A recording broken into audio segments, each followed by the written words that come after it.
If you want to go there with me, in your textbook, we're going over towards 2.3. It's on page 49 in your textbook.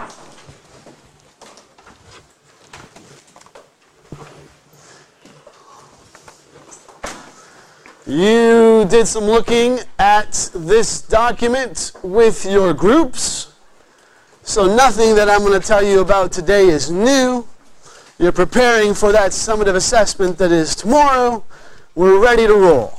Today is just reviewing, making sure you're comfortable with the pieces you have to be comfortable with. I will tell you this. Yesterday, was going through some pieces, having some conversation with WAU because I'm learning new things about this class almost on a weekly basis from them. And was doing a schedule as far as, okay, let's map it out for the whole semester. What does it look like? It's about every 2 weeks as far as the summative assessment goes. So if that frightens you or makes you nervous, just be aware that that's kind of the pace we're rolling.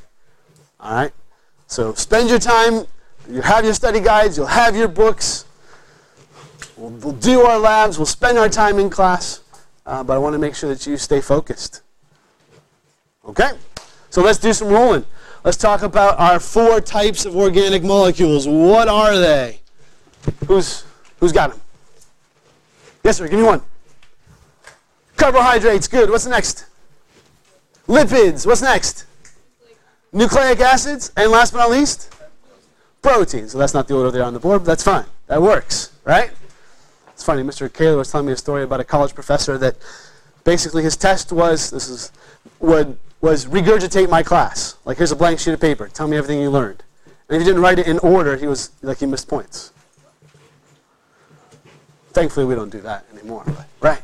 It's like, wow, okay. So, carbohydrates. Carbohydrates, if you want to simplify that, what would you call a carbohydrate? A carb, sure, it's excellent. But at its basic piece, what is it? It's a sugar, right? In A&P terms, we call it a saccharide, right? A monosaccharide or a disaccharide or a polysaccharide. And these prefixes just mean how many, right? Mono means 1, di means 2, poly means many, more than 1, right? Good. And you put these together in these chains, right? They're carbon, hydrogen, oxygen together, and they make these chains.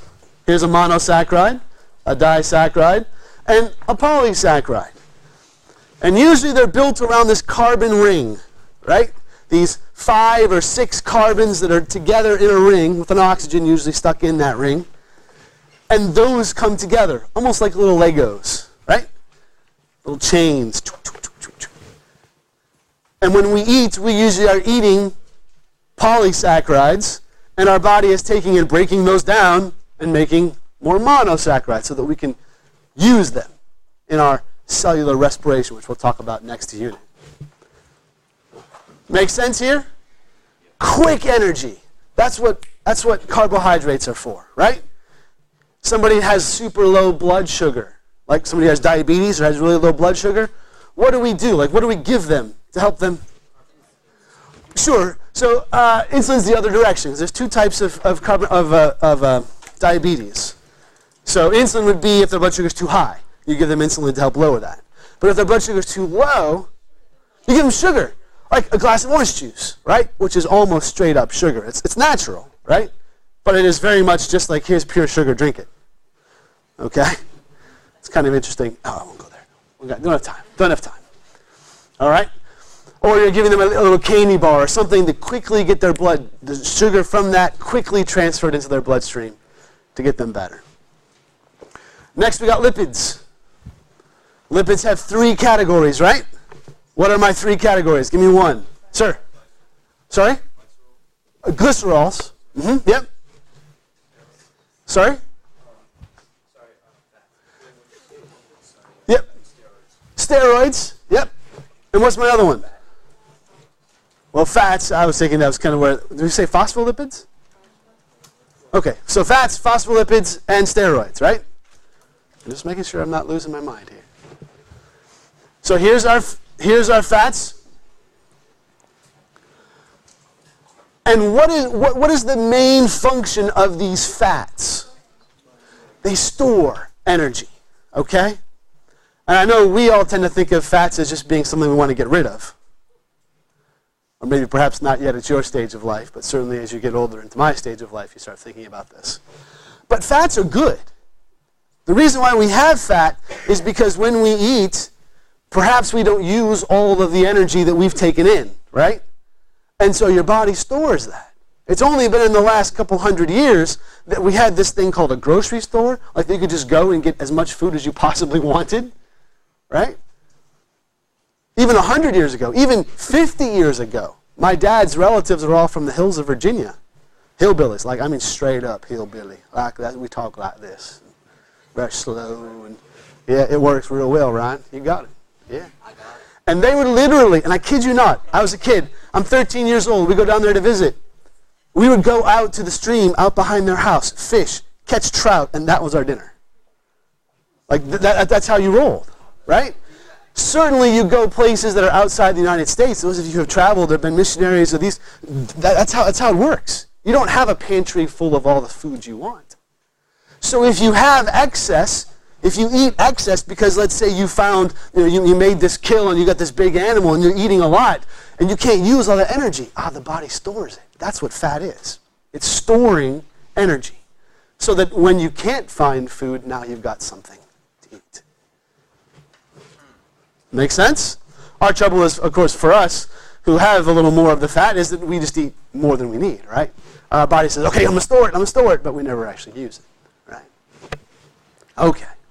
You have these, there is less oxygen in fats than in carbohydrates. And you've got saturated and unsaturated fats. So it's not a distinction that you have to make down here. This would be an unsaturated fat. Are phospholipids, sir? Less oxygen in fats than in carbohydrates. Yep. Mm-hmm. Again, these slides are all up on Schoology and have been. Phospholipids, what are the main function of these phospholipids? What do they do? Cell structures. What part of the cell in particular? The cell membranes, the outer walls, right? And what's cool about these guys is they've got this water-soluble head and a water-insoluble tail. Because it's a combination of these two different pieces, right? It's got a phosphate and a glycerol that are together. And these two molecules will let some things in and some things they won't. Because we want some things to come in the cell, right? Other things we want to keep out. So this is like our protective layer around the outside of our cell. Phospholipids. And last but not least, steroids. Now you all hear steroids and you think like big, huge, buff guys, injecting with back acne and anger. These are, right? This is what you think of. At least that's what I think of when I think of steroids. Oh, it does. Yes. That's one of those classic signs. Yes. Yeah. Back acne. Again, there's lots of other pieces, but that's just. Anyway, moving on. Doesn't mean if you have back acne you're taking steroids. That's not what it's meaning. Okay. But steroids are actually good in our body. We're talking about hormones. We're talking about cholesterol. We're talking about these kind of things in our bodies. It's just this ring structure again. But now instead of it just being carbons in the rings, you have hydrogens that are pulled into there as well. My point is not that you can recognize the ring. I'm not going to give you a diagram to show you that. But the point of these guys is that you need those for your body. Especially making things like your sex hormones, which would include what? Okay, that's where they're produced, right, in the ovaries. But what would be those sex hormones? Estrogen for the ladies. Testosterone. Progesterone, that's another one for the ladies. Remember this from last year? Good, yes, good. Are you with me, my friends? So again, these are our three categories of fats. Our three categories of lipids. One being fats, because we often just talk about lipids as being fats. So those are certainly the most common ones. Our steroids and our phospholipids. Number 3 are proteins. And I would argue with you that these are probably the most important out of all of them. Anybody have any idea why I say that? I'm just curious. Why do you think these are such an important part of our bodies? Give me one of these. I hear lots of rumbles, but I can't. I'm deaf. Okay, they're involved in that process of getting ATP together. I would agree with that. I'm just curious. Well, I'll just answer the question. Don't worry about it. Don't worry about it. It's all right. It's all right. They do so many different things. Like, so much of your body is made up of proteins that do a ton of different functions. And so that's why these are so important. Everything from enzymes and antibodies, hormones, the actual structural material of your body. So much of this is proteins. So how does your body know? I mean, protein, if you say this is a very general word, right? It's just something that's made up of carbon, oxygen, hydrogen, and nitrogen. So how do we take this generic protein and make it into such a specific thing? Sorry? The amino acids is part of it, sure. It's because amino acids are the building blocks. That if you put certain amino acids together, it makes a specific protein. And that specific protein has a specific job. Are you all with me? The amino acids are the building blocks. So they're like the things that make up proteins. And you'll remember, maybe, we're going to talk about this in the next unit, how you have the little ribosomes where the tRNA and the mRNA are bringing these amino acids to that ribosome, and it makes this long chain. Maybe back in the day you remember hearing about this. We'll talk more about it in the next unit. But that's literally building these proteins, right? That are these amino acids. And each protein has a specific function. How we take and we make that protein into its specific functional shape, because it's all about the shape now. That's all that matters. The actual shape of the protein is what determines what it does. That's a process that we call conformation. And it looks kind of like this. This is in your textbook. Remind me where this is at. Sorry? Well done. 54, page 54. You don't have to understand, and no, I'm not going to give this diagram to you and you have to like fill it in. That's not what I'm saying. But you have to understand that this is one of the most important processes in your whole body. Because it's taking this little chain of amino acids, which is just like, you know, those Christmas chains you make with the colored paper right back in the day? Yeah. That's what a protein starts out as. It's just a chain. But then it has to fold in these specific three-dimensional shapes so that it can fit into the receptor as the protein. That's exactly right. It's like a key. You know, I can pull out my key here, and I can take this key, and if it doesn't have exactly the right shape on it, I can put it in a lock. It's not going to open. It's not going to do anything, right? But if that shape fits, the door opens and life is good. Does that make sense? The concept of conformation, that's what this is called. This three-dimensional folding and shaping of the protein to fit a specific function.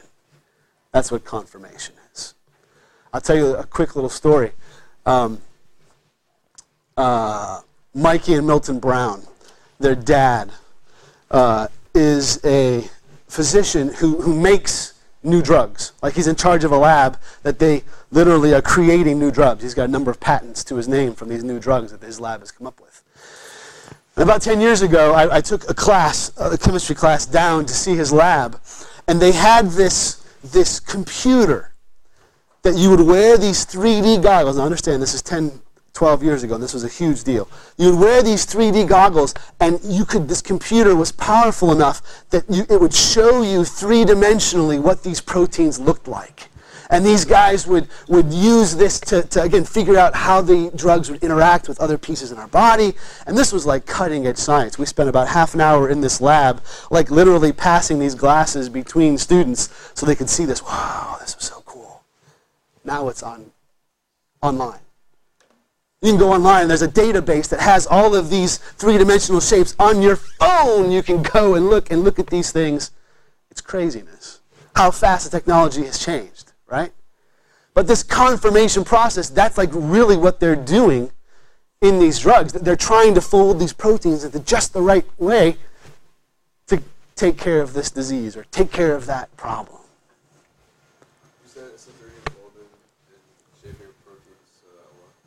So that they can do a specific function.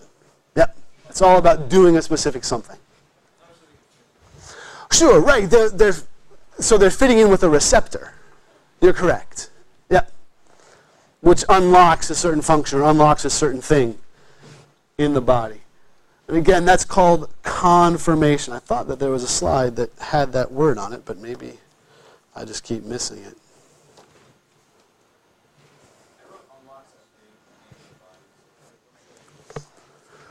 The last piece I want to make sure that you hear is this thing called denaturing. Denaturing is if I were to take that protein and I were to mess it up. You know a rubber band, right? I can take a rubber band and I can stretch it, and it comes back, right? But if I stretch it too far, what happens? So even if it doesn't break yet, can I get to a point where it won't snap back?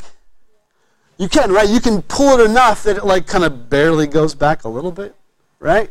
You've now denatured that rubber band. You've messed it up. It won't return back to normal.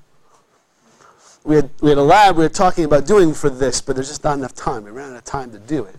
And the point of that is that if you denature that protein, now its function won't work, right? So let's take, for example, if you were exposed to radiation. You know, North Korea sends a bomb, and it goes off, and we don't get killed by the blast, but we get the radiation. That's happy thoughts, right? Yes. Those radiation particles can denature the proteins. They'll mess them up, and so they can't produce the function they want. They don't fit the key anymore, right? They won't unlock, and that can cause you to die. It's radiation sickness is what they call that you've been exposed so much to this that you can't. Sure, that is one. Sure, yeah. The proteins. It would denature the proteins. It would change their structures. You got it. All right. Last but not least, our nucleic acids. Our nucleic acids. Nucleic acids build what? Like, what do they make? Or what are they? Genes, good, yep. And where are the genes located? In the DNA, right? So nucleic acids are these genes, are these DNA. It's a DNA molecule, right? And they've got carbon, hydrogen, oxygen, nitrogen, phosphorus that are made into these building blocks called nucleotides. So what's the building blocks of proteins? Amino acids. What's the building blocks of nucleic acids? That sounds like a great test question, right? Easy stuff, right? What makes up a nucleic acid are these little nucleotides.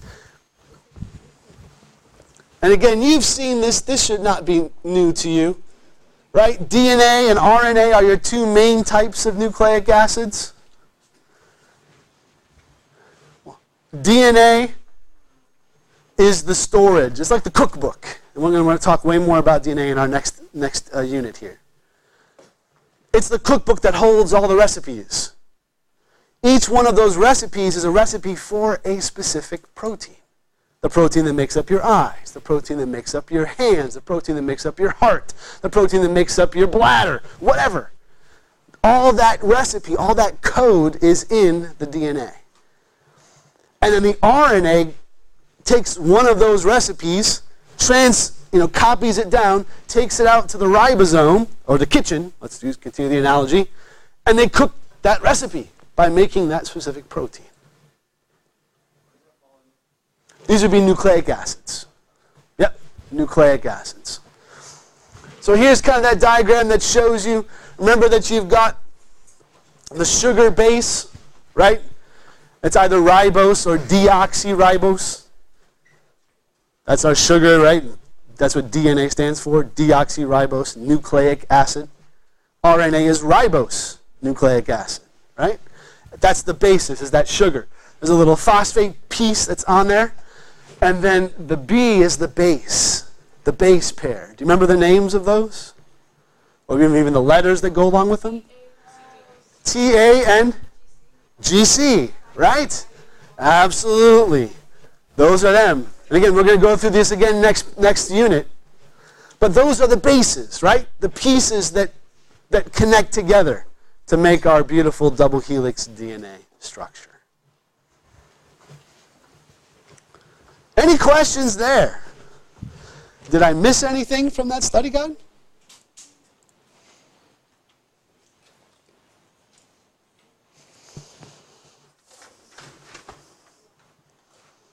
What's the difference between DNA and RNA?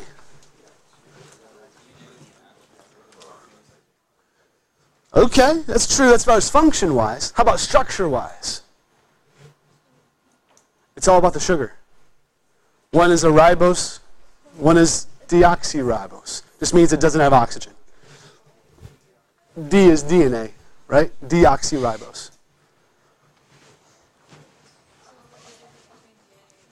Mm-hmm.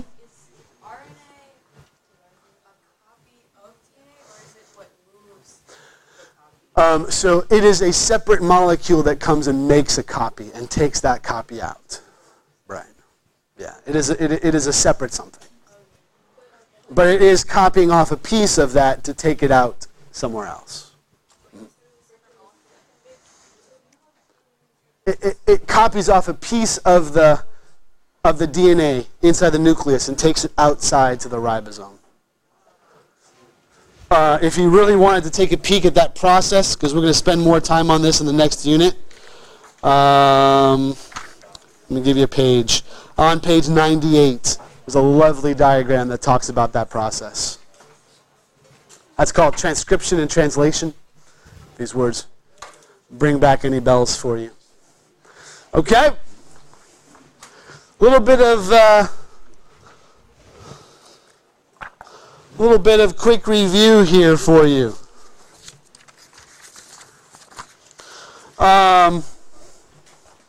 Atomic mass. What is that measuring?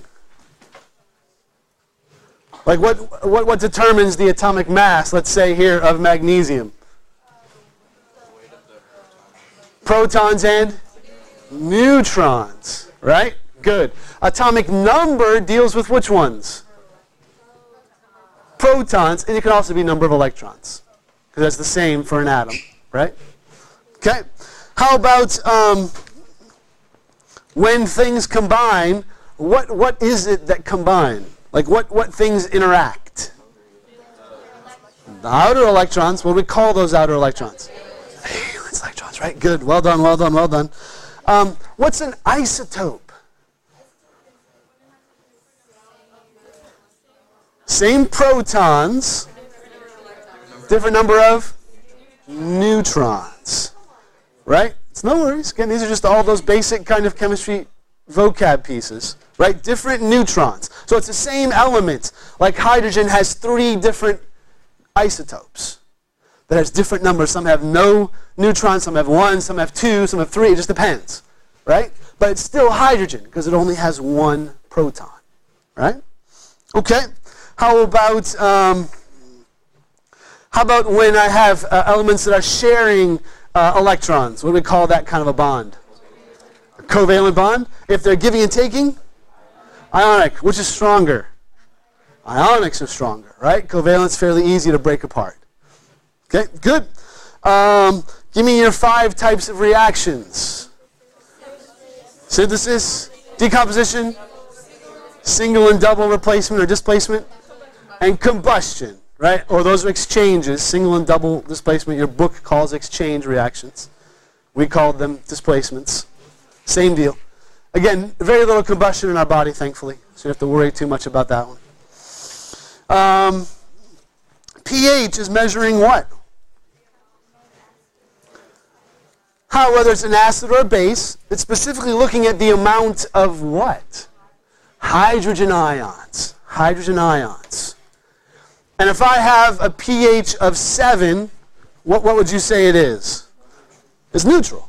If I have a pH of 4, it's acidic. A pH of 10, it's a base, right? If I go from a 2 to a 3, how many times difference in acidity is that? Because pH has what base to it? It's a base blank. It's a logarithmic scale. It's a base 10. So a 2 pH is 10 times more acidic than a 3. Does that make sense? Each number is 10 times. So, right, if I go from 3 to 1, I'm 100 times more acidic. You're 100 times more basic, exactly, or less acidic.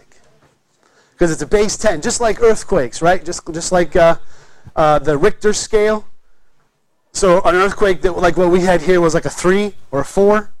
If you go to a 5, that's not, oh, it's a little bit worse. No, that's 10 times stronger. We cool? Good. All right. Let's see what else. Yes, ma'am. Number 4. Good. Molecular and structural formulas. That's simply, what is H2O? If I give you, that would be the molecular formula. If I say H2O, what is that? 2 hydrogens and 1 oxygen, which makes up what molecule? Water. It's got to be water. Got to say it the right way, Mikey. Water, right? And the structural formula is like what we are showing you for, well, this would be like a structural formula. This would be a structural formula of a steroid. Right, again, you don't have to know them, but that's what it's showing you. How are the different molecules put together? What do the bonds look like? Sir? Number 2. Oops, that's not the right one. Number 2. Describe the relationship among matter, atoms, molecules. That's what we were just doing.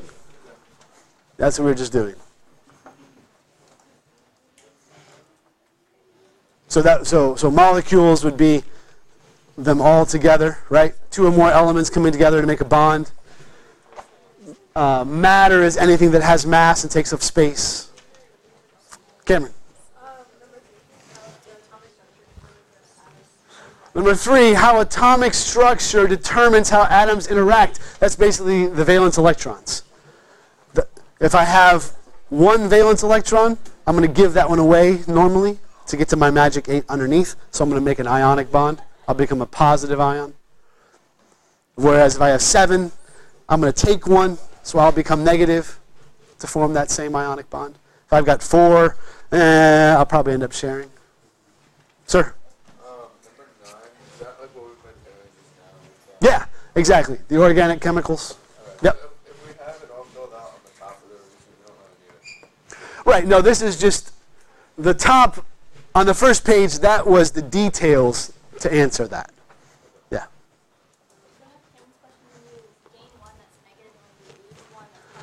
Right, when you gain, because you're gaining an electron, right? Electrons have a negative charge, so I'll become a negative ion.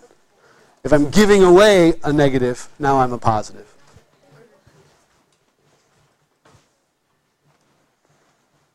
Be cool. Other questions? Right. So, I mean, what is here is also described up above. There's nothing here that we didn't talk about up on top.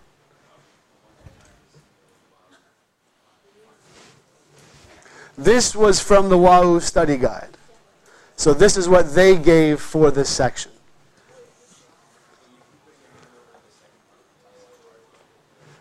This is from your textbook. This is not from Wahoo. Those are the learning outcomes from your textbook. Yes, ma'am?